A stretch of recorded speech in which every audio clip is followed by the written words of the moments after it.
jelang atau momen Ramadan begitu ya, yang biasanya ini juga terjadi peningkatan harga di sejumlah komoditas pangan kita. Kalau dari pantauan Anda, apakah ada pergerakan harga yang juga naik begitu ya di wilayah khususnya di kantong-kantong stok ibu kota kita begitu ya, yang mana ini juga menjadi spesifik tersendiri untuk dilihat apakah ada pergerakan kenaikan harga di sana. Oke. Jadi ini sempat dipertanyakan ini kira-kira bagaimana ya Ramadan ini, karena untuk kemarin di Januari sampai Februari itu ternyata kita malah mengalami deflasi untuk IHK kita gitu. Tetapi sebetulnya IHK itu mostly terjadi deflasinya bukan karena pangan ataupun minuman ataupun tembakau. Jadi terjadi deflasi sekitar 0,76% itu sebetulnya karena faktor lain. Nah, yang dari pangan kita, dari pangan, minuman juga tembakau itu hanya sekitar malah mengalami inflasi sekitar 2%. Penyumbang terbesarnya sebetulnya justru bukan beras, tetapi lebih ke bubuk kopi. Itu sebagai salah satu faktor yang menyebabkan terjadinya inflasi. Bubuk kopi, cabai rawit, lalu minyak yang tadi Bram juga sempat bahas. Nah, untuk nantinya Ramadan ini yang menjadi harus dikonsiderasi adalah kembali lagi ke supply and demand ya Bram, di mana pastinya demand-nya akan meningkat karena kita mendekati hari raya, hari keagamaan. Tetapi untuk supply harus bisa memenuhi demand yang meningkat itu.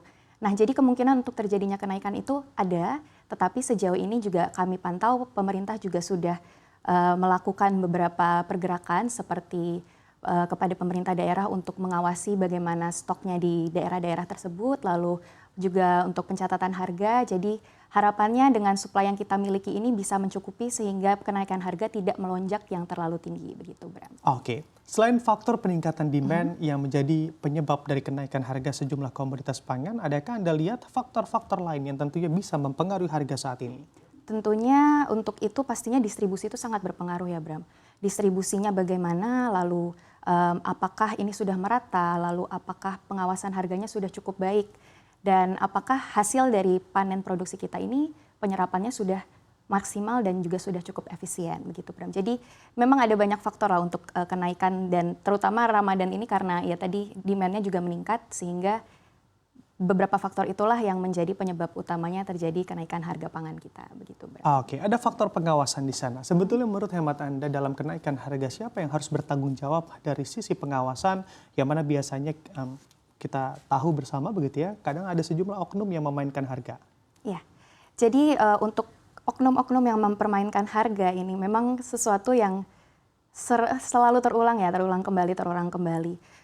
Memang awal dari ini semua memang dari pemerintah sudah harus adanya regulasi dan juga sudah adanya arahan lah ya untuk pemerintah daerahnya nanti untuk bisa mengawasi satu persatu lah bagaimana dari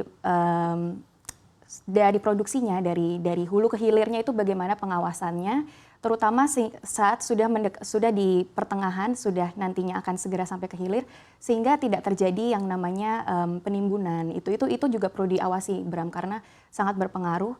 Karena penimbunan ini nantinya bisa mempengaruhi harga yang nantinya akan diterima oleh konsumen.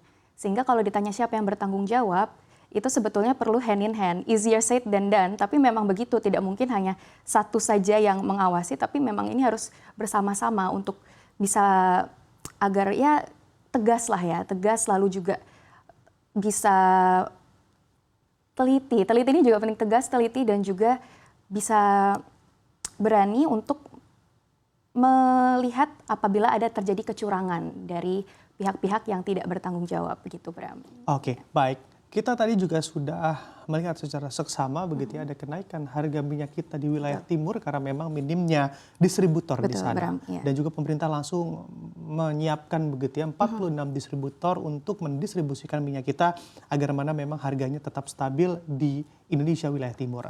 Sebetulnya kalau memang selain di wilayah timur begitu ya yang memang terbatas untuk distributornya, apakah Anda melihat distribusi sejumlah komoditas pangan di lumbung-lumbung bahkan di wilayah Indonesia Tengah dan juga Barat ini sudah mulai membaik keadaannya? Kalau untuk kita cek satu persatu mungkin tidak bisa menilai satu persatu ya Bram ya. Tapi secara keseluruhan yang patut diapresiasi adalah kesadaran pemerintah bahwa ya memang masalah utamanya adalah di distribusi, dan kami melihat pemerintah ini sudah mengambil langkah berani untuk memperingatkan pemerintah daerah, lalu pemerintah daerah bergerak.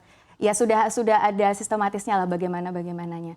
Tetapi ya kembali lagi itu memerlukan banyak sekali bukan waktu saja, tetapi juga bagaimana sistem logistiknya, bagaimana nanti di pasar pengawasannya seperti apa.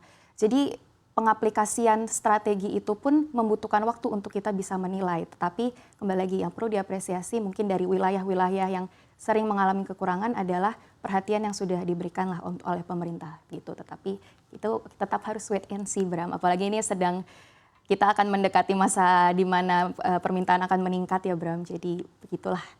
Semoga tidak terjadi distribusi yang tidak merata itu gitu, Bram. Oke.